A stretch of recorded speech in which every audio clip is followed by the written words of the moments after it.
본 방송에서 제공하는 투자 정보는 투자 판단에 대한 조언입니다. 방송에서 제공하는 주식의 가치, 가격 상승 및 가격 하락에 대해서는 방송사에서 보장하지 않습니다. 시청자 여러분 안녕하십니까? 출발 증시와이드 2부로 돌아왔습니다. 최은정입니다. 어제 국내 증시는 여실히 전강 후약장을 보였습니다. 어제장 코스피는 상승 출발이 됐었는데 2월 옵션 만기를 하루 앞두고 매물이 대거 쏟아지면서 4개월 만에 지수는 2,400선이 붕괴가 됐었고요. 어제 코스피는 2,390선에서 거래를 마쳤습니다. 자, 코스닥도 3%대 급락이 있었는데 시총 1위와 2위 종목인 셀트리온과 셀트리온 헬스케어지과가 9%나 급락이 있었거든요. 셀트리온의 코스피 이전 상장을 앞두고 지수를 추종하는 자금이 매도세가 강하게 나온 것이 지수 하락의 원인이었다라고 분석이 되고 있습니다. 자, 앞서 미국 뉴욕 증시 3대 지수가 또 약세 마감이 됐죠. 낙폭을 키우지는 않았었는데 오늘 국내 증시에 어떤 영향이 있을지 함께 보겠습니다. 2부 시간에는 두 분의 전문가와 함께 추천주 공개해드리는 시간이 있고요. 저희 장중에 시청자 여러분들 종목 상담도 함께 도와드리고 있는데요. 샵 0082번으로 지금 문자 참여해 주시면 되겠고 건당 100원의 정보 이용료가 부과되겠습니다. 지금 시각이 8시 50분을 막 넘어서고 있고요. 장 개장을 10분 앞두고 오늘도 시초가 공략주부터 듣겠습니다. IBK 투자증권의 박성환 차장 연결해 볼게요. 차장님 안녕하세요. 네, 안녕하십니까? 예, 오늘은 어떤 종목 보셨습니까? 네, 최근에 삼성전자가 반도체 관련된 투자를 다시 발표를 했습니다. 그 수혜주로서 하나 머티리얼즈를 말씀드리고 싶은데요. 지난 2월 1일 손익 30% 이상 변동 공시라면서 전년 대비 매출과 영업이익이 각각 68%와 112% 증가한 것으로 발표가 됐습니다. 작년 연간 매출이 예상을 상회한 이유는 4분기에 주력 제품의 실리콘 링과 일렉트로드 양산 라인 가동률이 높게 유지됐기 때문인데 4분기에 실리콘 링과 일렉트로드 매출이 300억 원 이상 달성한 것으로 추정됩니다. 올해 같은 경우는 연간 매출은 전년비 51% 그리고 영업이익은 60%, 순이익은 전년비 65% 증가 예상되고 있습니다. 매출이 두 자리 숫자 이상으로 증가한 이유는 주력 제품의 실리콘 링과 일렉트로드 출하가 견조한 한편 특수가스인 질소 계열의 가스와 그리고 실리콘 카바이드 링 그리고 세라믹 소재 부품 등 신규 제품 매출이 본격화될 것으로 보고 있습니다. 다양한 분야에서 성장을 추구한다는 점이 긍정적인데 실리콘 사업 부분에서 규모의 경제 효과로 영업이익 증가율이 60% 정도로 상당히 높게 전망이 되고 있습니다. 최근에 메모리 반도체 시설 투자가 디램 위주로 전개되면서 고체 소재 공급 부족이 지속될 것으로 보고 있는데요. 반도체 장비에 장착되는 소모품 중에 특수 고체 수제, 즉 실리콘 계열과 세라믹 계열의 수요가 견조합니다. 공정이 복잡해지고 턴어라운드 타임이 늘어나면서 반도체용 웨이퍼를 보호하거나 지탱해주는 역할이 중요해졌는데 관련 소모품의 마모가 과거보다 빠르게 발생하기 때문입니다. 따라서 특수 고체 소재로 만들어진 부품의 교체 주기가 점점 빨라진다는 점에서는 동사의 어떤 그 주력 제품에서 매출이 올라갈 수 있는 여지라 볼 수 있겠습니다. 목표가는 38,000원, 손절가는 3만원 제시할 수 있겠습니다. 예, 오늘 시초가 공략주는 하나 머티리얼즈였고요. 구체적인 투자 전략은 IBK 투자증권의 박성환 차장께 들어봤습니다. 고맙습니다. 네, 감사합니다. 예, 저희 본격적으로 오늘 라이브 매매타임 시간 시작해보겠습니다. 함께해 주실 두 분의 전문가 화면으로 먼저 만나보시죠. 초특급 종목 공개 라이브 매매타임. 밑꼬리만 있다면 고점 돌파도 시간 문제. 밑꼬리 매매의 달인 박용경. 안정과 성장, 미래 가치를 한 번에. 철학이 있는 투자 신일성.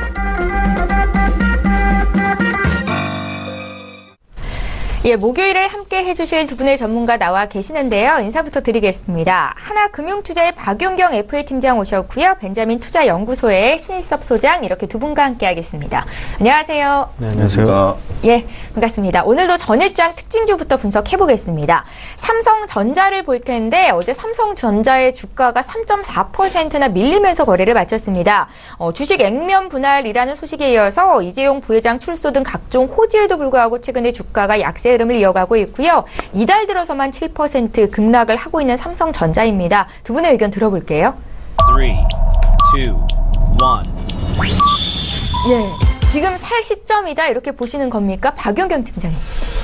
네, 일단 삼성전자 같은 경우는 저희 우리나라의 코스피를 이끌고 있는 대장주죠. 대장주인데 지금 일단은 지금 지수 자체가 전체적으로 급락을 하고 있습니다. 뭐 예. 코스피라든지 코스닥이라든지 그리고 여러 가지 해외 지수, 미국, 유럽, 일본, 유럽은 지금 얼마 전에 좀 이틀 정도 계속 좋죠. 근데 일본이나 전 세계적으로 시장 지수들이 좀 안 좋았기 때문에 일단 삼성전자도 그런 차익 실현 매물들이 전반적인 시장 분위기 형성에 의해서 나오는 것이 아니냐 그런 생각이 좀 들고요.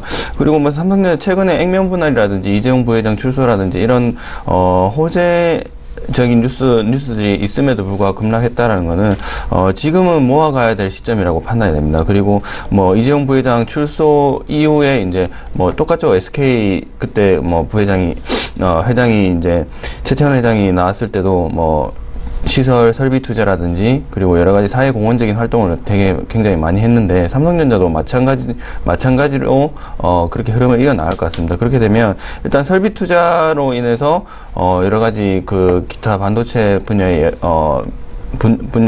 또 새로운 자금들이 또 몰려들 것이고, 그거는 또 다른 기회로 시장의 기회로 작용함으로써 일단은 지금 급락할 시점에는 조금씩 사서 모아 나가야 될 단계라고 보여지고요. 일단 액면 분할 이후에 주가가 5만 원대로 떨어지게 된다면 일단 그때는 또 저희 그냥 개인 투자자가 좀 손쉽게 접근할 수 있는 가격대가 또 오기 때문에 네. 부담스럽지 않은 가격대가 오기 전에 조금씩 주식을 좀 모아가시면서 액면 분할 이후에 좀 장을 좀 대비하는 그런 전략을 좀 취하시면 삼성전자는 충분히 아직도 수익을 얻을 수 있는 그런 종목이라 생각이 됩니다. 예, 삼성전자는 지금이 모아갈 시기다라는 분석이셨습니다. 어제 종가는 229만 원 선이었는데요. 오늘 장중에 또 참고하시면 좋겠고요. 다음 종목 분석하겠습니다. 어제 장중에는 24% 올랐었고 종가 기준으로는 13% 오른 넥센테크 보겠습니다. 연일 호재성 뉴스의 신고가를 경신하고 있는데요. 두 분의 의견은 어떠실까요? 3, 2, 1. 예, 이번에 의견이 엇갈립니다. 긍정적인 의견부터 들어볼게요. 신섭 소장님. 네, 얼마 전에 현대자동차가 그 자율주행에 시범 성공을 했잖아요. 예. 그래서 이제 자율주행이 가져올 미래는 어떤가. 이제 뭐 계속 장밋빛 전망이 많은데 사실 댓글에는 안 좋은 댓글만 많잖아요. 그 어떤 업계에 대한 얘기들. 그쵸. 이제 그 업계는 망할 거다. 근데 뭐 단순히 망하지 않겠지만 그 소비자들이 갖고 있는 불만을 얘기한 것 같아요. 저도 굉장히 불만을 갖고 있기 때문에 자율주행이 돼서 그냥 운전을 안 했으면 좋겠거든요.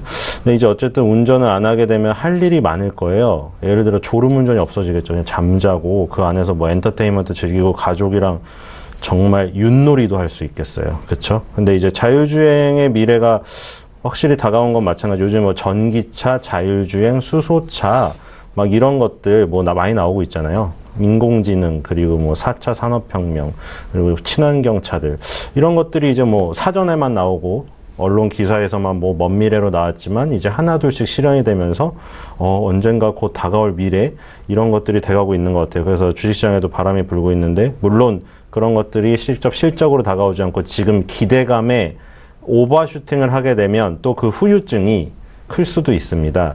지금 넥센테크 같은 경우에는 그거에 이제 주도주로 나서고 있는데, 와이어링 하네스라는 것을 그 주력 부품으로 하고 있는데, 그 부품이 이른바 요즘에 전장 부품이라고 하죠. 전기 장치들이 많아져요, 자동차 안에. 그래서 그 핵심이거든요. 여러 가지 전기 신호를 제공해주는 혈관 같은 역할을 한다고 해서 뜨고, 그리고 자율주행차 만들려고 그런 자회사도 세웠어요. 그래서 넥센테크 같은 경우에는 원래 뭐 정말 아무것도 안 했는데, 예를 들어 예전에 뭐 그런 거 있었잖아요.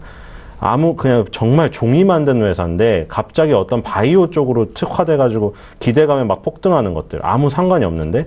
근데 넥센테크는 일단 자동차 부품 회사였고, 지금 현대자동차나 기아자동차에 납품하던 벤더였고, 실적이 기본적으로 바탕이 되어 있는데 거기에 얹혀가지고 이런 그 키워드들이 들어가기 때문에 정말 그냥 단순히 아무것도 없는 바닥에서 나오는 오버슈팅은 아니라 제가 굿을 드렸고요. 다만 기술적이나 뭐 수급적으로 이런 언론 기사나 이런 것들에서 기존에 있던 거래량에 비해 지금 너무나 많은 관심이 이제 들어와서 단타 세력도 많이 들어오고, 이런 것들은 부담이지만 예, 하고 있는 사업이 지금 잘 진행된다는 소식이 하나하나 나오고 그것이 실적에 반영이 되는 모습이 보인다면 넥센테크의 주가 이 상승은 정당화가 될 수가 있기 때문에 이쪽으로 관심 있으신 분들은 아마 주가 흐름을 좀 추적해 보는 것도 나쁘지 않다고 생각합니다. 큰 그림을 그려봤을 때 성장성이 기대된다라는 관점으로 그 의견을 주셨는데요. 지금 부정적인 팻말 드신 넥센테크에 대한 의견 또 들어볼게요. 짧게 듣겠습니다. 팀장님.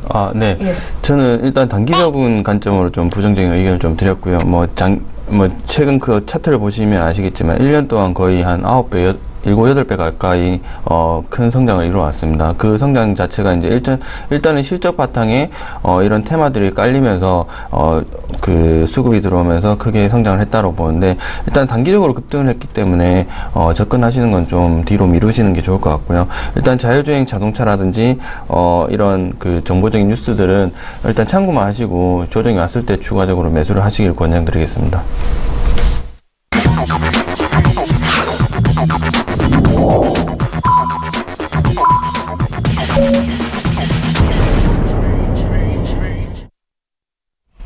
예, 2월 8일 목요일입니다. 국내장 이제 막 시작이 됐고요. 잠시 뒤에 분위기 함께 보겠습니다. 저희 출발 증시와이드 2부 시간에는 종목 상담도 함께 받으실 수 있는데요. 건당 100원의 정보 이용료가 부과되는 샵 0082번으로 지금 문자 참여해 주시면 되겠습니다. 자, 그럼 국내 증시 어떻게 출발하고 있는지 분위기 함께 살펴보죠. 시가총액 상위 종목군 움직임 보겠습니다. 코스피 시장으로 가겠습니다. 예, 최근 4거래일 동안 코스피는 1% 이상 조정을 받았습니다. 일단 오늘 시가총액 상위 종목군을 보면 종목별로는 좀 엇갈리기는 하지만 시가총액 1위, 2위, 3위 종목에 모두 빨간불이 들어온 채 출발이 되고 있습니다. 최근에 각종 호재성 뉴스에도 불구하고 삼성전자의 주가는 계속 내리막길을 걸었었고요. 이달 들어서만 거의 8% 가까이 주가 조정이 있었거든요. 오늘은 반발 매수가 들어오면서 0.74% 상승해 230만 원 선을 회복하고 있는 움직임이 나타나고 있습니다. 마이크론 실적 상향 조정과 또 대만 지진 우려로 외국인 매수세가 유입되면서 어제 SK 하이닉스의 주가가 1.28% 상승이었고요. 오늘도 추가적으로 1% 가까이 오르면서 지금 SK 하이닉스의 주가는 71,900원 선에서 거래가 되고 있습니다. 어제 보합으로 마쳤던 현대차에도 매수세가 유입이 되고 있고요. 그 밖에 좀 조정이 강했었던 종목들 오늘은 반발 매수가 들어오는데, 일단 포스코는 어제 2%대 하락이었고요. 오늘은 어제 종가 수준에서 거래가 됩니다. KB금융이 최근에 좀 약세죠. 어제 1.7% 조정 받았는데 오늘도 추가적으로 2.3% 더 밀리고 있고요. 금융주 중에서 몸집이 큰 신한지주도 오늘 1%대 조정이 나오고 있습니다. 지수 움직임 좀 살펴볼게요. 일단은 오늘도 양지수가 모두 상승 출발을 했습니다. 코스피 지금 5거래일 만에 상승이다라고 보겠습니다. 2,400선 회복이 됐고요. 2,402선에서 출발이 되고 있습니다. 코스닥 역시 1% 넘게 오르면서 지금 838선에서 거래가 되고 있는데 8거래일 만에 상승 전환이고요. 코스닥도 시가총액 상위 종목군 움직임 함께 보겠습니다. 네, 어제 시가총액 상위주가 거의 대체로 약세 움직임을 보였었는데요. 예, 지금 셀트리온의 주가는 어제에 이어서 오늘도 조정을 받으면서 출발하고 있는 것으로 나타나고 있습니다. 9일이니까 내일이죠. 코스피 이전 상장을 앞두고 있는 셀트리온의 주가는 오늘도 2%대 밀리면서 출발을 하고 있고요. 반면에 계열사로서 어제 나란히 9%대 급락이 나왔었던 셀트리온 헬스케어의 주가는 오늘 1.6% 상승하고 있습니다. 그 밖에 신라젠, 바이로메드도 오늘은 상승하면서 나란히 1에서 3%대 상승세를 보여주고 있고요. 그 밖의 종목들 더 좀 살펴볼게요. 예. 메디톡스, 티슈진, 셀트리온 제약, 펄어비스, 로엔까지 일제히 상승세가 나타나고 있습니다. 오늘 시가총액 상위 종목군들 대체로 오름세고요. 때문에 코스닥 지수는 1% 넘게 오르고 있다는 것도 함께 전해드리겠습니다. 예, 이렇게 해서 오늘 국내 증시 어떻게 출발하고 있는지 분위기를 먼저 봐드렸습니다. 이제 두 분의 전문가와 함께 이럴 때 어떤 종목을 사야 수익을 낼 수 있는지 정보를 드릴 텐데요. 먼저 수익률 자랑을 좀 해보겠습니다. 박용경 팀장님 종목 함께 확인해 보시죠. 지난 12월 13일에 주셨던 오텍입니다. 최근에 주가가 좀 밀렸지만 저희는 잘 사서 수익을 보고 있는 거고요. 21% 수익이 나고 있습니다. 함께 매수하셨던 분들 또 올해를 기대하고 계신 분들 위해서 오텍에 대한 투자 의견 다시 한번 들어볼게요. 팀장님. 네, 일단 오텍 같은 경우는 2017년에 좋은 실적을 거두면서 2018년도 지금 기대를 좀 많이 받고 있는 종목 중에 하나입니다. 일단 시장 전망치가 일단 뭐 1조 원 가까운 그런 실적을 기대하기 때문에 일단 작년 대비해서는 소폭 지금 시장 컨센서스가 좀 높아졌고요.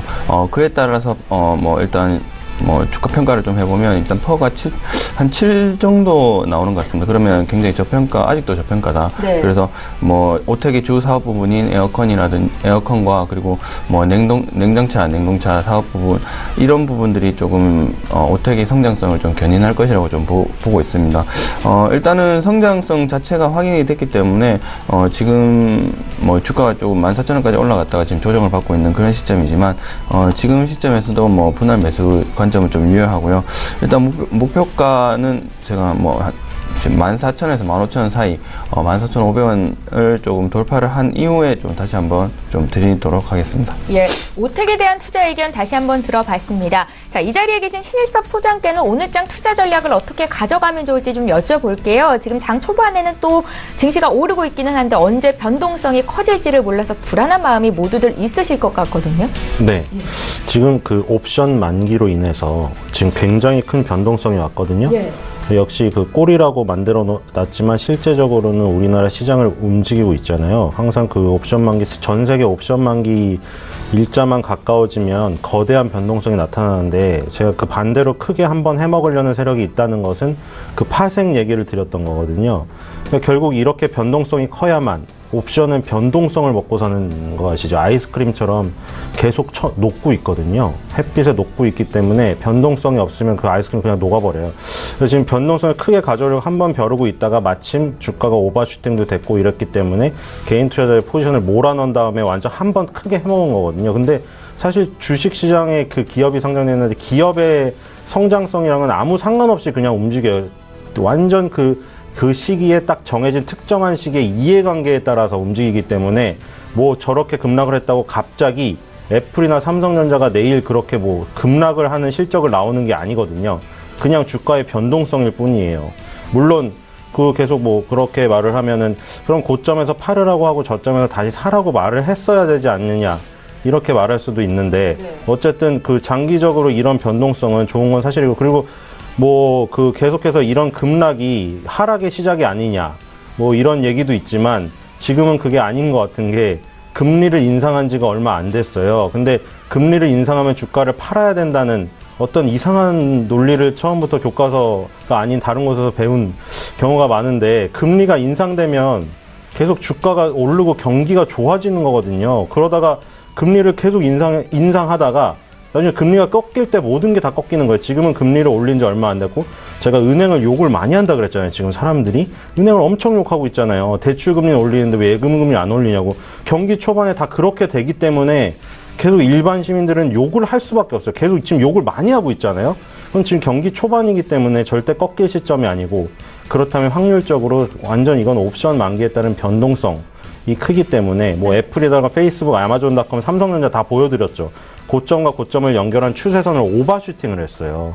그래서 오버슈팅을 했기 때문에 여기서는 변동성이 크게 나와도 할 말이 없는 지금 부분이고, 그런 IT나 이런 그 전기전자 업종이나 바이오 업종이 크게 조정을 받을 때 다른 안 올랐던 업종이 꿈틀거리는 모습이 나타날 겁니다. 그래서 그 모습을 포착하면서 수익을 많이 IT와 바이오에서 누리신 분들은 그쪽에서 비중을 좀 떼어다가 수익분을 안 오른 업종에다가 투자를 하면 다시 한번 업종 순환매 사이클에 정상적으로 걸리게 만들 수 있을 것 같습니다. 예, 조정을 거쳐서 주가는 다시 오를 텐데 업종별, 종목별 투자 전략은 바뀌어야 한다. 포트폴리오 재정비를 말씀하셨습니다. 잠시 뒤에 신일섭 소장께서 오늘 준비해 오신 종목도 공개할 거고요. 저희 이제 본격적으로 라이브 매매 타임 시간 갖겠습니다.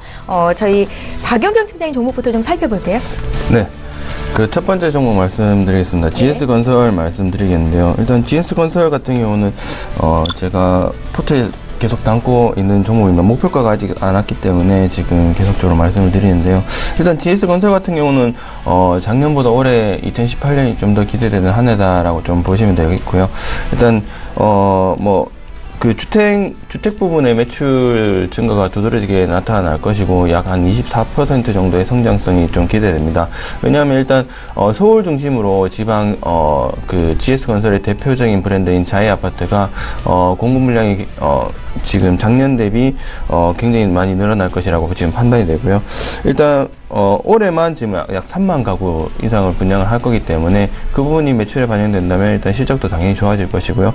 또 최근에 지금 GS건설 같은 경우는 뭐 GS글로벌을 필두로 해서 2,740억 규모의 지금 동해항의 석탄부두 건설 사업을 수주를 해가지고 지금 GS건설이 주도적으로 좀 수행을 할 것 같은데, 그런 부분이 매출이 반영되고, 또 하반기 때 제가 말씀드렸던 해외 플랜트 사업 부분, 그런 부분이 또 수주가 원만하게 이루어진다면 GS건설은 올해도 한 해 좀 실적이 기대되지 않을까. 그래서 지금 차트도 보시게 되면 단기적으로 우상향하고 있기 때문에 일단은 전고점을 충분히 돌파할 수 있는 그런 모멘텀을 가지고 시장에 관심을 좀 받고 있다라고 좀 보시면 될 것 같습니다. 그렇기 때문에 일단 제가 저번에 3만 원대 정도 추천을 드렸었는데, 네.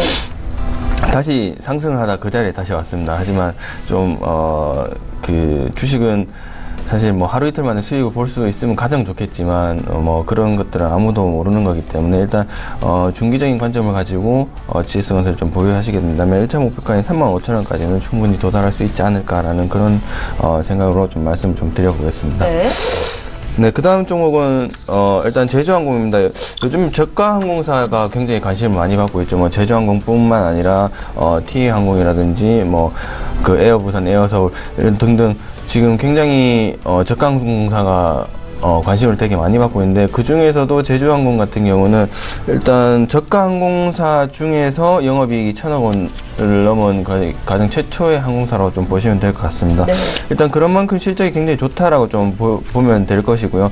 그리고 올해 같은 경우 지금 제주항공 같은 경우는 항공기를 점점 늘려가고 있는 추세고, 올해도 약 8대 정도를 더 추가적으로 늘려서 그 승객이라든지 여러 가지 중국이라든지 일본 항공 노선을 좀 재편성해서 추가적인 노선을 좀 항로를 개척하겠다라는 그런 부분을 좀 제주항공 자체적으로 사업적으로 지금 목표를 가지고 있습니다. 그렇기 때문에 일단 그 제주항공 자체가 지금 자체가 가지고 있는 로드 팩터가 점점 증가를 하고 있습니다. 그렇기 때문에 뭐 거기에 수반되는 유류 할증료라든지, 그리고 뭐 저가항공 타보시면 아시겠지만 기내 서비스가 하나도 없습니다. 기내 서비스가 하나도 없는데, 일단 제주항공 자체가 지금 이 기내 서비스를 활용한 매출도 상당한 부분이 좀 증가한 것으로 좀 알고 있는데, 이런 부분이 로드 팩터가 증가하면서 올해도 매출 증가, 영업이익 증가에 좀 기여할 것이다라고 좀 반영이 되고요. 그리고 뭐 국제유가가 점점 상승을 하면서 그 저가 항공사 쪽에 이제 부담이 되지 않겠냐라는 그런 부분의 지적들이 많았었는데, 이 제주항공 같은 경우는 그 항공기 대수를 확보를 하고, 일단 추가적으로 확보를 하고, 그리고 그 항공편에 지금 그 승객 타는 로드 팩트를 좀 조정을 잘 하면서 그런 부분을 좀 잘 커버를 한 것 같습니다. 그렇기 때문에 일단 제주항공이 지금 모멘텀이 들어오고 수급이 잘 들어오는 현상, 그리고 차트상으로 지금 관심을 받고 있기 때문에 이런 시점에서 그 전고점이 5만원대를 좀 뚫어볼 수 있는 그런 기회가 되지 않을까라는 관점에서 좀 말씀을 드리겠고요. 네. 일단 한번 관심은 분명히 가져봐야 될 것 같습니다. 뭐 제주항공뿐만 아니라 다른 저가항공사들도 지금 실적이 굉장히 좋게 나타나기 때문에 뭐 분명히 분기 실적을 발표하고 연간 실적을 발표할 때쯤은 증권사나 기관, 그리고 외국인 수급 주체들이 실적 좋은 회사들로 몰리게 마련인데, 그런 부분을 좀 잘 노려서 매수를 하시게 된다면 수익을 좀 볼 수 있지 않을까라는 관점에서 좀 말씀을 좀 드리겠습니다. 네. 그 다음 종목 대한광통신 좀 말씀드리겠습니다. 대한광통신 같은 경우는 일단 조정을 좀 받았습니다. 조정을 받고 다시 이 조정 같은 경우는 지수 전반적인 조정이었기 때문에 대한광통신도 좀 피해갈 수 없었다라는 그런 관점에서 좀 말씀을 드리겠고요. 일단은 제가 좀 추매 타이밍으로 생각했던 5,000원 후반대는 오지 않았지만, 분명히 다시 한번 이런 오늘 선물 옵션 만기라든지 추가적인 시장 전반적인 분위기 상황으로 봤을 때 충분히 더 추가적인 조정이 나올 수는 있습니다. 그렇기 때문에 일단 추가적인 매수는 조금 보류를 해두시고요. 보유하신 분들에 한해서 일단 비중을 확대하고 싶으신 분들은 조금 점차 비중을 확대하셔도 괜찮을 것 같습니다. 네. 그런 관점에서 좀 가지고 가시면 괜찮을 것 같고요. 일단 주목해야 될 점은 일단 대규모 흑자 전환을 좀 잘 이뤄냈다는 점. 그리고 영업이익과 단기순이익을 보시면 아시겠지만 영업이익에 거의 한 70% 이상 육박할 정도의 단기순이익이 나왔습니다. 그렇기 때문에 그런 점이 올해까지도 이어질 것이다 라는 관점을 보시면 일단은 대한항공통신이 추가적으로 상승 여력은 충분하다. 그래서 올해 말까지 보유를 하셔도 굉장한 수익률을 좀 잘 볼 수 있는 종목이 되지 않을까라는 그런 점에서 한번 말씀을 좀 드리겠습니다.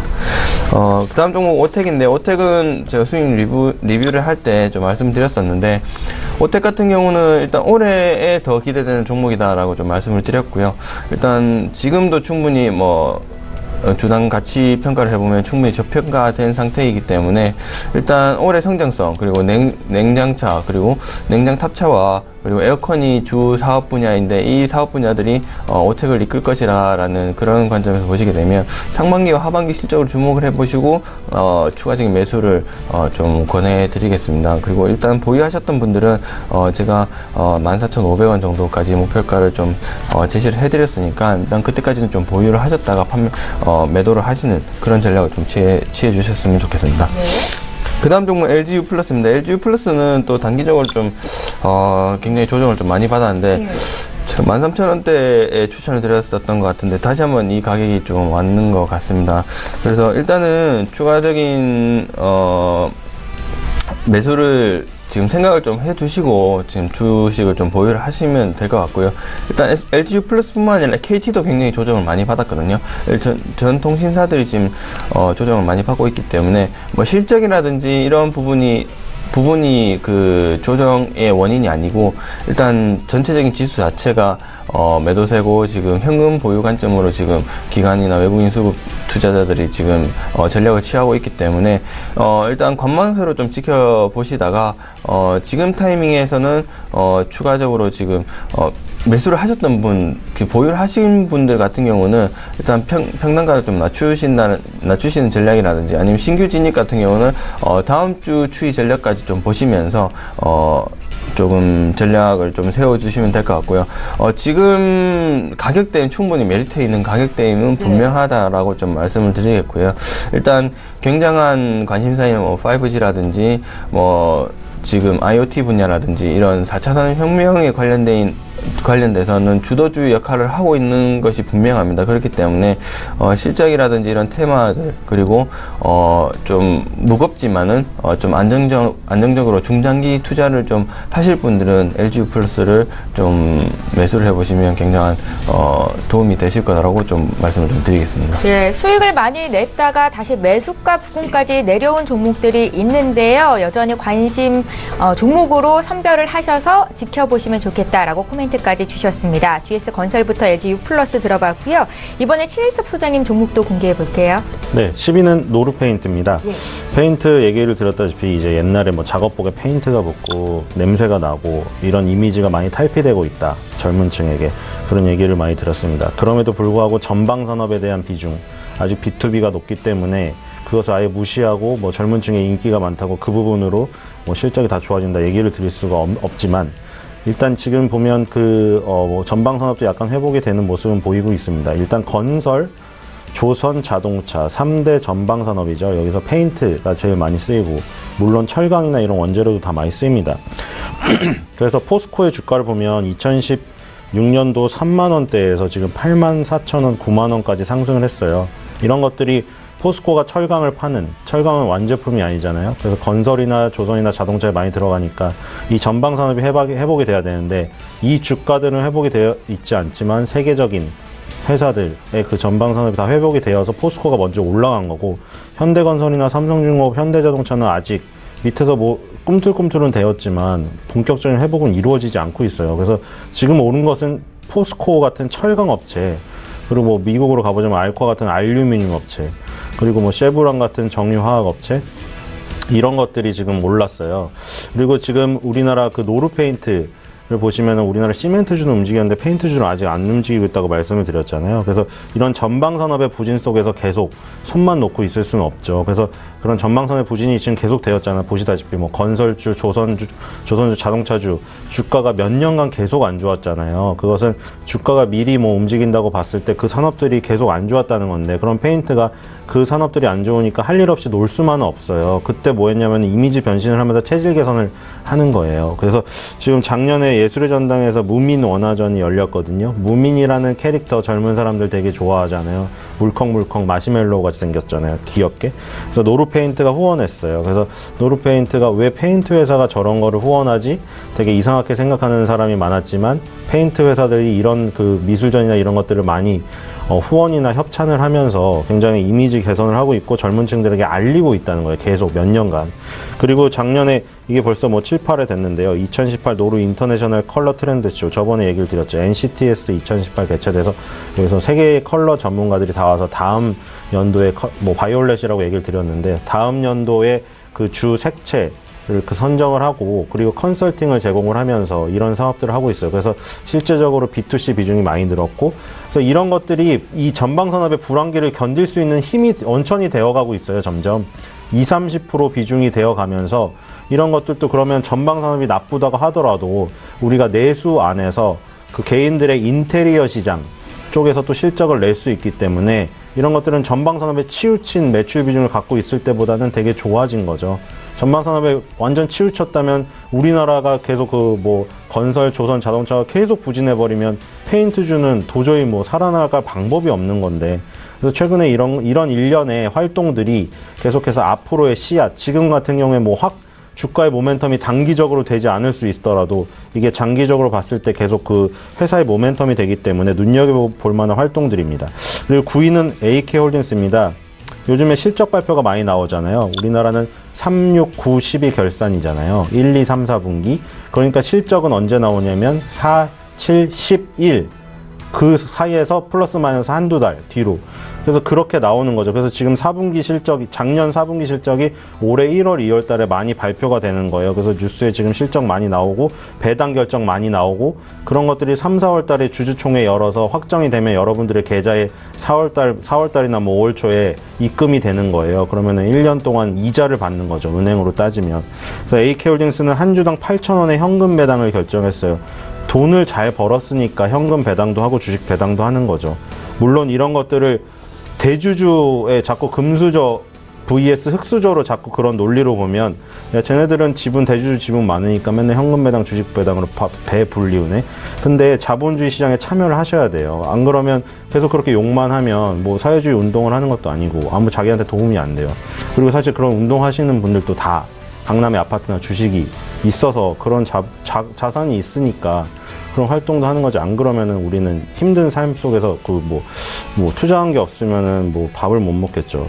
그런 것들을 생각해 보시기 바라고. 영업이익은 전년 대비 12% 감소한 약 232억 원 나왔고, 매출액은 5.4% 증가한 2,524억 원이 나왔어요. 그래서 지금 뭐 AK홀딩스의 여러 자회사가 있지만 애경유화라는 회사의 주가가 지금 굉장히 탄력 있게 가고 있잖아요. 애경유화도 그렇고 LG화학, 금호석유 대표적인 화학업체들 뽑아놨는데, 애경유화는 플라스틱 수지를 만드는 업체고요. LG화학은 뭐 대표적으로 이제 하이브리드 업체가 됐죠. 그러니까 순수화학하고 이제 뭐 배터리 하는 쪽, 이런 쪽이 지금 발전된. 그리고 금호석유 같은 경우에 타이어의 원재료잖아요. 밑에서 다 반등을 했어요. 롯데케미칼도 그렇고, 특히 애경유화 같은 중소형 화학업체는 더 급등을 했거든요, 지금. 그리고 아까 전에 보여드렸다시피 뭐 미국에 있는 쉐브론 같은 업체도 급등을 했었고, 그래서 보면은 정유화학업체가 지금 다 살아나는 모양새를 보이고, 애경유화 같은 그 중형급은 더 탄력 있게 지금 움직이고 있어요. 그래서 지금 화학업종이 회복이 되고 있구나, 이런 것들을 알 수가 있죠. 애경유화만 가는 게 아니라 화학업종 전체가 회복이 되고, 애경유화는 조금 더 탄력 있게 가고 있어요. 그래서 애경유화의 이런 주가의 움직임이 AK홀딩스의 그 주가에 굉장히 많은 도움을, 지분법 평가이익으로 들어가기 때문에. 그래서 또 애경유화가 이렇게 돈을 많이 벌어주면, 그리고 제주항공, 그리고 애경산업이 계속 돈을 많이 벌어주면, 이렇게 내년에도 현금 배당이나 주식 배당이 또 들어올 수가 있겠죠. 그리고 8위는 SPC 삼립입니다. SPC 삼립에 뭐 우리가 아는 프랜차이즈가 많이 있잖아요. 비즈니나라던가 뭐 던킨도너츠, 쉑쉑 다 있는데, 파리바게뜨가 아무래도 가장 대표적인 그런 브랜드라고 할 수가 있겠죠. 지점이 굉장히 많잖아요. 2004년 9월 달에 중국 상하이에 진출했을 때 그때 뉴스가 쫙 많이 나왔었죠. 그 뒤에 중국을 필두로 해서 미국, 베트남, 싱가포르, 프랑스에 다 지점이 진출됐어요. 뭐 파리바게뜨에서 뭐 처음에 어렸을 때는 정말 저는 프랑스 회사인 줄 알았는데 되게 바보같이. 근데 이게 뭐 그 SPC 그룹의 대표적인 브랜드였고, 파리바게뜨가 계속해서 이렇게 진출을 넓히면 그때 말했듯이 이제 점점 발을 넓혀가고 있긴 하지만 일단 캡티브 마켓이 커야 그게 원천의 힘이 되잖아요. 그러니까 식자재 공급 업체가 자회사로 있는데 걔네가 아무래도 뭐 다른 쪽 루트를 뚫는 것보다는 당연히 일감 몰아주기 비판을 받을 수 있어도 자기네 회사의 그 발판을 이어진 지점으로 가는 게 가장 편하잖아요. 그러니까 파리바게뜨의 지점을 늘리면 늘릴수록 삼립식품의 자회사, SPC 삼립의 자회사, 그 식자재 공급업체가 계속 클 수가 있기 때문에 그런 것들이 이제 실적의 근본이 된다는 거.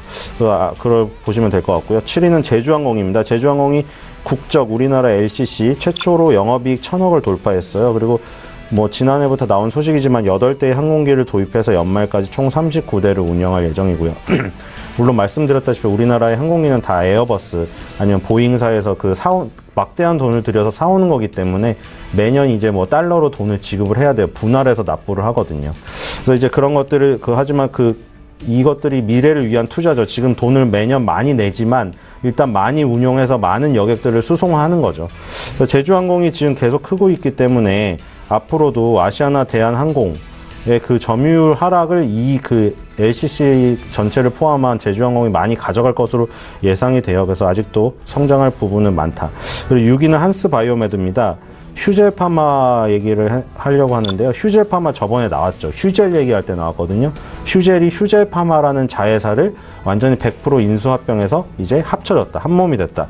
근데 2014년에 이 휴젤파마와 공급 계약을 맺었었던 전력이 있어요. 한스바이오메드가 민트리프트 실 32억 규모 공급 계약을 했거든요. 민트리프트는 계속 설명드렸다시피 안면 조직 고정에 쓰는 리프트예요. 그래서 뭐 축 처진 피부를 실을 넣어놓으면 그게 나중에 녹는데 이제 넣어놓으면 여자분들 많이 하세요. 그래서 화가 오면은 여기를 마스크를 쓰고 오세요. 왜냐하면 거기 멍이 들거든요. 실 넣은 부분이. 실 넣은 구멍도 있고 이래서 근데 금방 없어집니다. 그래서 안면 조직 고정용 실 휴젤파마도 그때 휴젤의 원래 자회사였을 때 미용 쪽을 담당하는 회사라고 말씀을 드렸죠. 그래서 이렇게 우리나라의 이쪽에서 자리를 잡고 있는 회사들과 협력을 많이 하고 있고 이런 협력을 통해서 성형외과, 피부과, 비뇨기과 이런 쪽으로 나가고 그 원장들을 대상으로 맨날 이런 강연회를 펼쳐서 이 실을 어떻게 쓰는가 방법을 또 공유하고 이런 자리를 꾸준히 갖고 있기 때문에 이런 풀풀이라고 해야 되나요? 조직들이 탄탄하고 이렇게 입소문이 나게 되면 많은 의사들이 쓰게 되겠죠. 그래서 한스바이오메드가 하는 미용 산업은 계속 되겠고, 제가 아까 말씀드린 대로 바이오주의 조정이 오기 때문에 한스바이오메드도 타격을 받을 수가 있지만 이런 조정을 이용해서 그 수량을 늘리는 전략이 좋을 것 같습니다. 예, 철학이 있는 투자를 하시는 신일섭 소장인 종목을 모두 봐드렸는데 두 분 모두 제주항공이 공통점으로 포트에 담겨 있었습니다. 여러분들 참고하시면 좋겠고요. 잠시 뒤에 5위부터 1위 종목도 봐드립니다. 이번에는 종목 상담 좀 도와드릴게요. 7103님께서 카카오 문의하셨는데 11만 9천 원에 사셨습니다. 그래도 저가에 잡으신 거라고 판단이 되고요. 15% 비중 있으신데 저희 박영경 팀장님께 좀 들어볼게요. 네, 일단 카카오 같은 경우는 일단 장기적으로 투자하기에는 굉장히 적합한 종목이라고 좀 말씀을 드리겠고요. 네.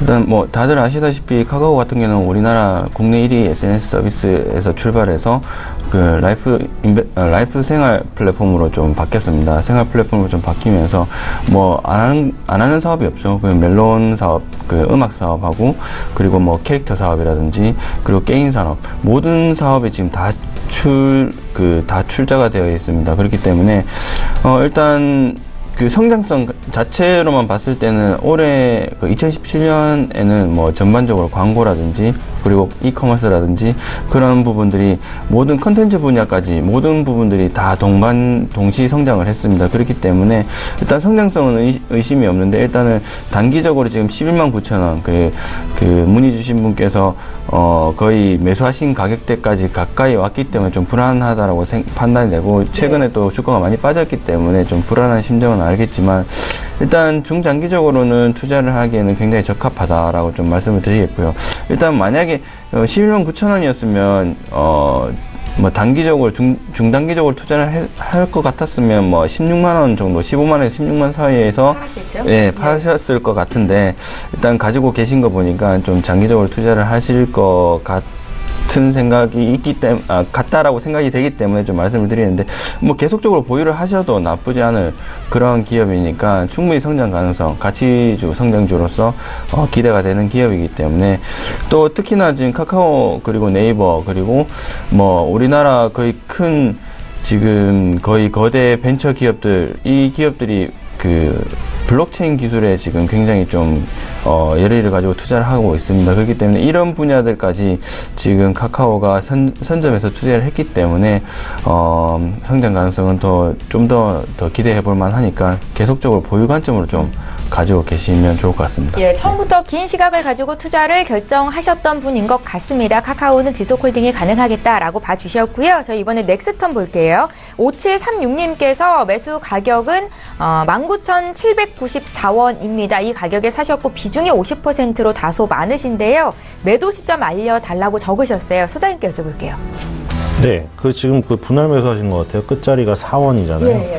그래서 지금 넥스턴은 성장하고 있는 건 맞습니다. 그래서 실적을 보니까 많이 실적이 올라갔어요. 그래서 지금 2014년부터 15년, 16년, 17년 4월, 3월 시작은 아직 안 나왔고요. 보니까 14년에 매출액이 205억에 영업이익이 41억이었는데 2016년 바로 2년 뒤에 매출액이 744억이 됐어요. 지금 거의 4배가 올랐고 영업이익은 193억이 돼서 지금 단순히 한 5배가 뛰었거든요. 역시 그래서 보니까 매출액, 등치가 커지는데 영업이익, 내실도 좋아지고 있어요. 일단 지금 보면은 유보율도 거의 1500%, 근데 부채 비율은 9%밖에 안 되거든요. 지금 그 재무제표상으로는 굉장히 괜찮고, 그래서 기술적으로도 괜찮습니다. 2014년, 16년이죠. 바로 주가도 그 전에는 계속 그 횡보하는 구간을 너무나 오래 거쳤는데 2015년부터 떠서 아마 저 실적과 미래성이 반영이 된 것 같아요. 그래서 2016년에 무려 고가상으로 231%가 올랐거든요. 근데 지난번에도 그렇고 오늘도 그렇고 미국의 어떤 주요 기업들 그냥 고점과 고점을 옛날에 선 긋는 거 재밌는 사람 맨날 빠져 있는데 어쨌든 고점과 고점을 연결한 선을 한번 그어보면 약간 오버슈팅이 일어났어요.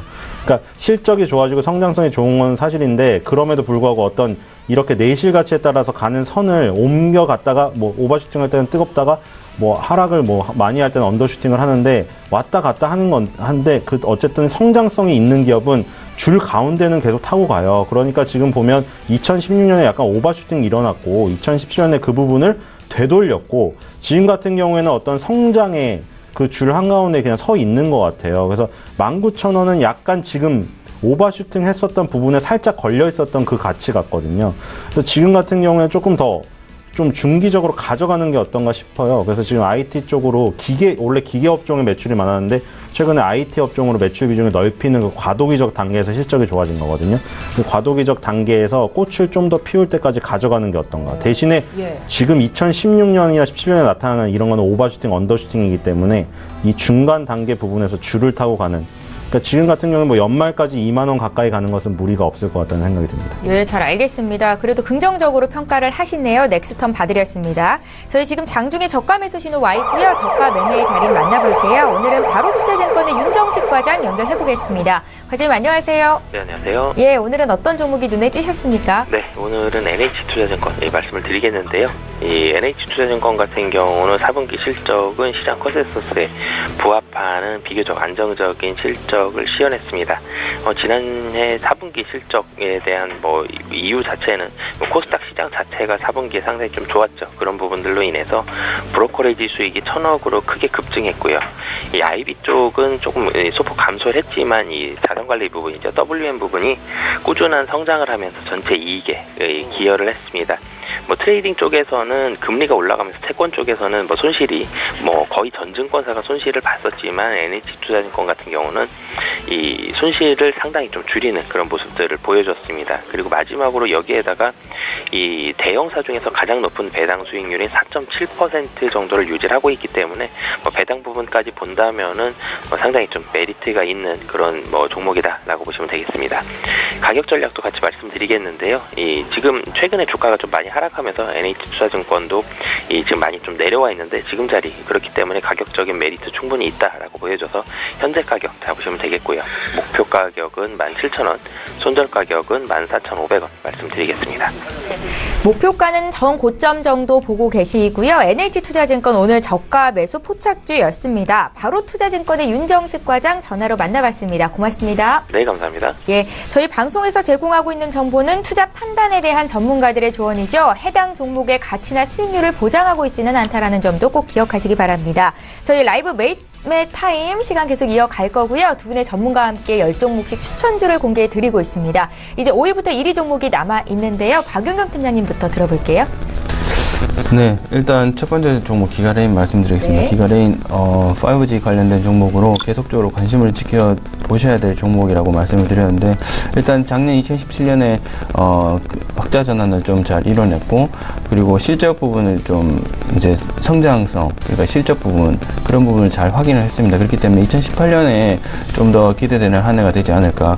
5G 같은 경우는 지금 올해 굉장히 큰 화두로 지금 되어 있기 때문에, 대한광통신과 더불어서 기가레인, 지금 기가레인 같은 경우는 RF 안테나 칩에서 굉장히 거의 독점적으로 우리나라에 거의 60% 이상 공급을 하고 있습니다. 그렇기 때문에 그런 부분이 지금 실적이 잘 반영이 되어 있고요. 추가적으로 LED 사업 분야 지금 잘 사업 영위를 하고 있기 때문에 그런 부분이 지금 매출 신장을 좀 잘 이끌게 된다면 올해 한 해도 2017년 흑자 전환을 잘 이뤄내서 성장성을 좀 확인할 수 있는 한 해가 되지 않을까라는 관점에서 좀 말씀을 좀 드리고요. 네. 일단 주가가 지금 3,400원 이후로 지금 좀 성장을 했다가 잠시 조정을 좀 받았습니다. 받은 이거는 지금 전 지수 대비 조정을 받았기 때문에 이거는 그냥 다 같이 조정을 받았다라고 생각하시면 될 것 같고요. 네. 지금 굉장히 호재적인 뉴스가 나왔음에도 불구하고 주가의 움직임은 큰 변동폭이 없습니다. 그렇기 때문에 일단 지금 자리에 매수를 분명히 하셔야 될 자리는 맞습니다. 그렇기 때문에 매수를 보유를 하시지 않으신 분들 같은 경우는 매수를 하시기를 적극 추천을 좀 드리겠고요. 일단 목표가 같은 경우는 3,600원 이상 3,800원까지 볼 수 있다라고 좀 말씀을 드리겠습니다. 네. 그 다음 종목 아스트입니다. 아스트 같은 경우는 아스트도 마찬가지로 좀 큰 폭으로 성장을 했다가 지금 주가가 단기적으로 17,000원에서 24,000원까지 좀 올라왔었죠. 올라왔다가 다시 한번 조정을 받는 모습을 보였는데, 일단 아스트 같은 경우는 3월까지는 기관과 외국인 수급 주체들이 굉장히 관심을 가지고 두지 않을까라는 점을 좀 생각을 한번 해봅니다. 왜냐하면 3월 달에 지금 미국에 지금 APT 사업을 좀 크게 항공우주가 지금 수주를 할 계획으로 좀 수주를 할 계획은 아니지만 지금 수주를 할 것이라는 기대감을 한 몸에 갖고 있기 때문에 우리나라 항공 부품 사업 분야를 영위하고 있는 모든 기업들이 지금 전반적으로 좀 호재적인 뉴스로 작용하지 않을까 기대감을 좀 받고 있다라고 좀 보시면 될 것 같고요. 일단 그중에 아스트 같은 경우는 실질적으로 시장 컨센서스를 도달했던 유일한 기업이라고 좀 말씀을 드리겠습니다. 그런 만큼 실적과 성장성이 기대되는 종목이기 때문에 제가 추천을 좀 드렸던 거고요. 일단은 지금 자리 매수는 좀 추천을 좀 분할 매수 관점에서 좀 접근을 하셨으면 좋겠고요. 일단 제가 추천드렸던 24,000원 정도까지는 계속적으로 지속 홀딩, 그리고 이후에 지금 충분히 슈팅이 나올 수 있는 그런 가치가 있는 기업이기 때문에 지속적으로 보유 관점으로 좀 가져가시면 될 것 같습니다. 네, 다음 종목 KT 말씀을 좀 드리겠는데요. KT는 LGU 플러스, 그러니까 5G와 그런 선도적인 역할을 하고 있는 기업이라고 좀 보시면 될 것 같은데, 일단은 지금 KT가 조정을 많이 받았죠. 통신주 지금 LGU 플러스와 마찬가지로 조정을 많이 받았는데, 지금 자리에 분명히 매수를 해야 되는 자리라고 생각이 듭니다. 일단은 지수와 같이 급락까지는 아니지만 급락을 했다라고 좀 표현을 하겠습니다. 급락을 했기 때문에, 차트상으로 완전히 지금 이평선을 벗어나는 이 자리에서, 조금 더 횡보 조정을 받은 이후에 충분히, 우상향을 그리면서 성장할 수 있는 그런 가치적인, 회사이고, 그리고 성장성이 충분히 확인된 회사이기 때문에, 충분히 지금 자리 매수 포인트라고 좀 보시면 될 것 같고요. 특히나 지금 AI라든지 이런 모든 그 4차 산업혁명 관련된 사업을 KT에서 주도적으로 지금 하고 있기 때문에 그런 부분들이 실질적으로 성장성에 들어간다면 지금 주가는 아마 지금 미래의 저점이 되지 않을까라는 그런 관점에서 좀 말씀을 드리겠고요. 일단은 분명히 매수 포인트는 분명하다라고 좀 말씀을 좀 드리면서 다음 종목 좀 말씀을 드리겠습니다. 네. 다음 종목 우주일렉트로 좀 말씀을 드리겠는데요. 우주일렉트로 같은 경우는 일단 자동차형 커넥터가 추세적인 성장성이 좀 확인되었기 때문에 제가 지난번 좀 추천을 드렸었는데 마찬가지입니다. 지수가 조정을 받았기 때문에 모든 종목이 지금 좀 안 좋았던 부분은 사실입니다. 하지만 지금 이틀 전에 개파락으로 출발해서 지금 조금 다시 한번 올라오고 있는 그런 그래프를 좀 그리고 있습니다. 차트상으로는 올라오고 있는 회복기에 있다라고 좀 말씀을 좀 드리겠고요. 이런 자리에서 좀 매수를 하면 좀 어떨까라는 그런 관점을 좀 말씀을 좀 드리겠고요. 일단 그 우주일렉트로 같은 경우는 매출액과 영업이익 모든 부분이 성장을 했다라고 좀 보시면 될 것 같은데, 일단 모바일 부분에 마이크로 USB라든지 이어잭 신규 커넥터 공급이 올해부터 2018년부터 이제 작년까지는 지금 시작에 불과했습니다. 올해부터는 이제 본격적으로 될 것이라고 좀 생각을 하시면 될 것 같고요. 지금 일단은 수급 주체가 지금 한번 밑으로 지금 12,700원까지 끌어내렸다가 다시 한번 올라오는 그런 밑꼬리를 달고 올라오는 그런 포인트가 있기 때문에 다시 한번 지금 조금 분할 매수 타이밍을 잡으셔야 되지 않을까라는 그런 점을 좀 말씀을 드리겠고요. 일단 13,000원 이 부분이 분명히 그 짧은 기간 안에 돌파를 할 부분이라고 좀 보시면 될 것 같습니다. 이 부분을 돌파하게 된다면 13,000원까지 올라가는 거는 손쉽게 돌파를 할 수 있을 것이라고 보여지기 때문에 단기적으로 지금 매수를 하시고 목표가를 잡으실 분들은 14,000원 선까지 정도의 목표가를 잡으시고 대응을 하시면 될 것 같습니다. 예, 그리고 이제 남은 1위 종목이요? 네, 새로운 신규 추천 종목인데요. 테스나 같은 경우는 어제 종가 기준으로 좀 제가 좀 추천을 좀 드리려고 했었는데 지금 오늘 급등 출발했죠.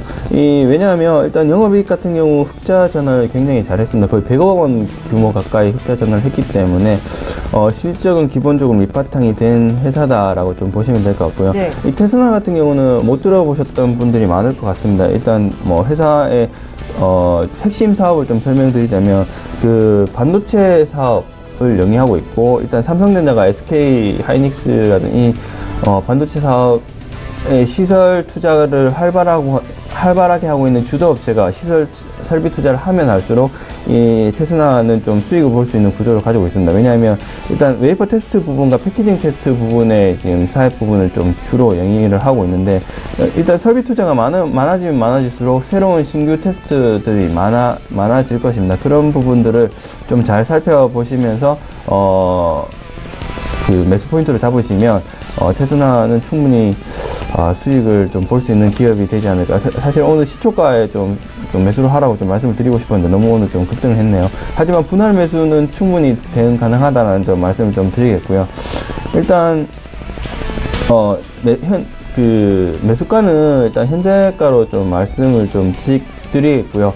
목표가 같은 경우는 21,000원까지 중장기적으로 좀 보시고 좀 매수를 하시면 좋을 것 같습니다. 예, 기업의 흑자 전환이라는 호재만큼 좋은 뉴스는 없을 겁니다. 오늘 테스나는 박용경 팀장님의 신규 추천주였고요. 매수 포인트 잘 기억하시면 좋겠습니다. 저희 신일섭 소장님 종목도 빠르게 들어볼까요?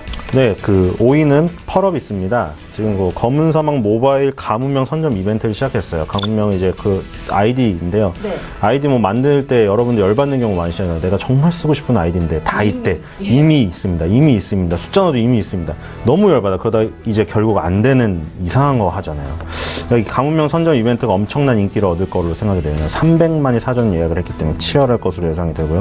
6월 달에 KRS 300 변경 시 편입 가능성이 있습니다. 왜냐하면 KRS 300에 편입이 안 되었다고 단기적으로 약화될 수는 있지만 6월달, 12월달에 재변경 시에 뭐 이런 그 이번에 안 된 조건들 이 충족이 되게 되면은 뭐 또 편입이 돼서 그때 또 단기 모멘텀을 작용할 수도 있겠죠. 이런 거는 뭐 기업의 그 지금 뭐 나오는 내용들이고요. 중요한 거는 그 펄어비스도 마찬가지고 지금 NC소프트도 조정을 받고 있잖아요. 근데 그 사이에 또 이제 컴투스는 또 올라요. 그러니까 이거 뭘 말하고자 하냐면 컴투스가 2007년도 상장일 첫날 종가 11,518원이었거든요.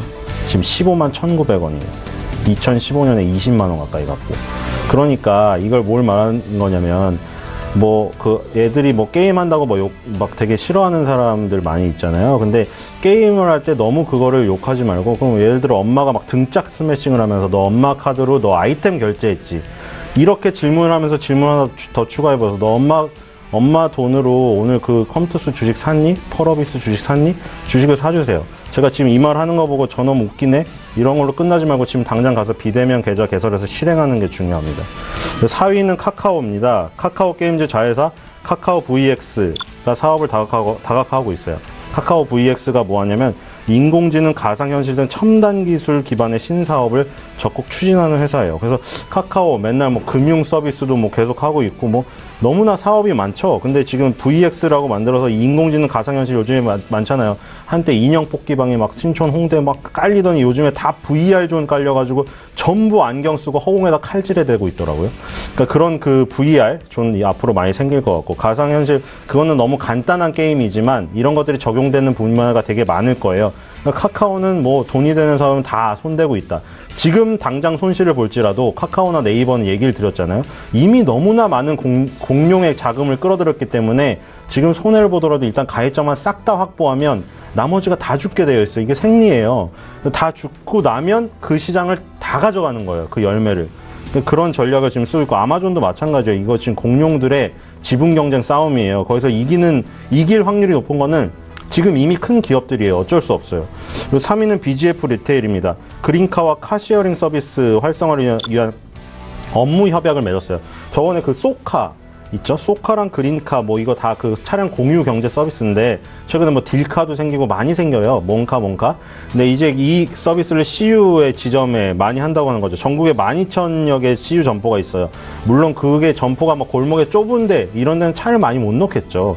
근데 어쨌든 이 점포들을 활용하면 그린카, 소카 이런 차량 공유경제 서비스가 아무래도 더 확대될 수가 있을 거고 그리고 아무래도 거기서 차를 빌려서 처음에 타고 시동을 딱 걸고 가려고 할 때 이제 여행을 이제 여자친구랑 좋은 데 가려고 이제 하루 좋은 차 빌렸어요. 그럼 딱 가려고 하면 이제 먹을 걸 사야 되는데 바로 CU가 있는 거죠. 뒤에서 사고. 그러니까 계속 이제 둘이 윈윈하는 거예요. 이런 것들이 앞으로 많이 변하게 되는 거예요. 점포가 계속 얘기를 드렸지만 삼각김밥이나 컵라면만 사 먹는 편의점이 아니에요, 이제는. 편의점이 정말 사업이 다각화가 되고 있기 때문에 앞으로 무궁무진한 수익을 추구할 거다. 그리고 또 누가 다 가져가냐?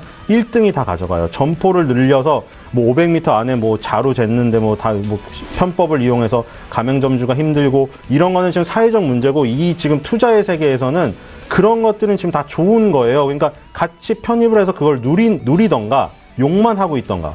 둘 중에 하나를 선택해야 되는 거고 2위는 CJ E&M입니다. 2017년 연결 기준 영업이익 632억 원 나와서 전년 대비 125.8% 증가했고요. 매출액은 31조입니다. CJ E&M 엄청나게 큰 회사죠.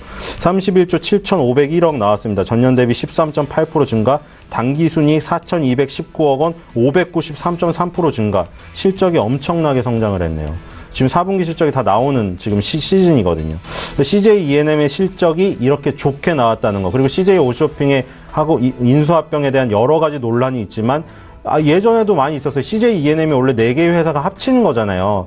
그때도 이게 과연 4개가 합쳤을 때 시너지가 날까? 하지만 결국에는 다 그 시장의 공룡을 장악한 이런 회사들 같은 경우에는 그런 위기마다 오히려 몸집을 키우면서 더 성장해놨고 실적으로 그 결과를 나타냈기 때문에 지금도 뭐 계속 실적은 좋아질 것 같다는 생각이 듭니다. 1위는 휴젤. 지난해 누적 수출액 전년 대비 72.4% 증가했습니다. 이 수출이 이 부분에 불을 땡긴 거죠. 사실 메디톡스가 이 시장을 다 장악을 하고 있었는데 휴젤이 상장되기 전만 해도, 그리고 실제적으로도 점유율에 뒤처졌었고, 휴젤이 엄청나게 수출에 투자를 했어요. 그리고 거기에 대웅제약의 나보타가 뛰어들면서 미국을 먼저 선점하려고 하니까 메디톡스와 지금 그 균주 논란이 벌어지고 지금 보톡스 시장은 뜨거워지고 있다. 그리고 반면에 보톡스보다 뜨겁지 않은 필러 시장 쪽은 지금 그냥 다 좀 공생 관계예요. 근데 이제 이쪽이 뜨거운데 보니까 그 CRO 진행 임상 3상 내년까지 추가 임상 시행을 해서 2021년에 미국 시장 진출 계획을 밝혔어요. 이게 원래 2019년에 임상 3상을 마무리하고 미국 시장 진출을 한다고 했는데 약간 늦어졌어요. 그래서 이제 대웅제약의 나보타가 먼저 가고 메디톡스도 준비를 하고 있었고, 휴젤은 약간 늦춰지고, 뭐 이 시기의 차이에 따라서 물론 이 선점 효과를 놓치면 좀 큰 부분을 놓치긴 하는데, 계속 얘기 드렸다시피 파이가 커지느냐 안 커지느냐가 중요하다고 했잖아요. 보톡스 시장의 파이는 점점 커지고 지금 이 해외 수출이 커졌지만 제일 중요한 중국, 미국이 남아있어요. 이 중국, 미국이 너무나 크기 때문에 다 뛰어들고 서로 싸우고 있는 건데, 그럼 여기서 이제 그 뭐 이런 방법도 있다고 했죠. 보톡스 포트폴리오를 구성해서 메디톡스, 휴젤, 대웅제약 뭐 이런 것들을 편입시켜서 넣는 거예요. 그 안에 비중은 여러분들이 정하시고, 근데 어쨌든 그 전반적인 파이가 커지면 이 세 개의 주가가 장기적으로는 다 같이 성장을 하면서 상승을 할 거예요. 근데 그 단기간에 어떤 균주의 싸움에서 소송에서 패소를 한다던가, 이렇게 임상이 조금 늦어서 선진 시장에 늦게 진출한다던가, 이런 거에 따라 주가의 부침이나 시기가 틀릴 거예요. 그런 것들이 두려우신 분들은 종합적인 보톡스 포트폴리오를 구성해서 다 같이 사가는 전략을 삼으시면 좋을 것 같아요. 그 중에 이제 휴젤도 대표주가 될 거고, 그런 식으로 한번 대응을 해보시는 것도 도움이 될 것 같습니다. 예, 잘 알겠습니다. 전문가는 종목을 고를 때 어떤 시각으로 선별을 하시는지 들어볼 수 있는 시간이었습니다. 두 분의 전문가와 함께 10종목씩 공개해드렸는데요. 종목 정리 다시 한번 도와드릴게요.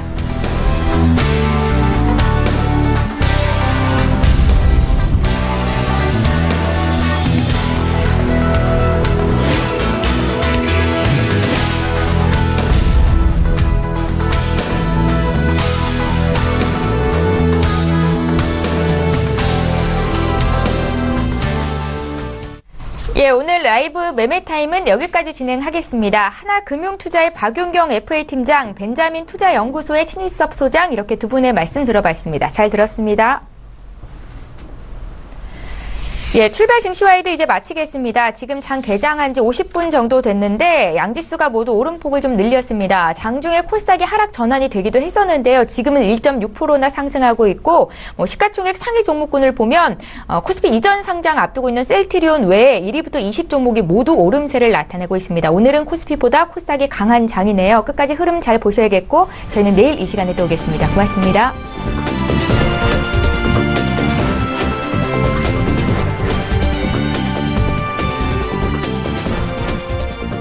본 방송에서 제공하는 투자 정보는 투자 판단에 대한 조언입니다.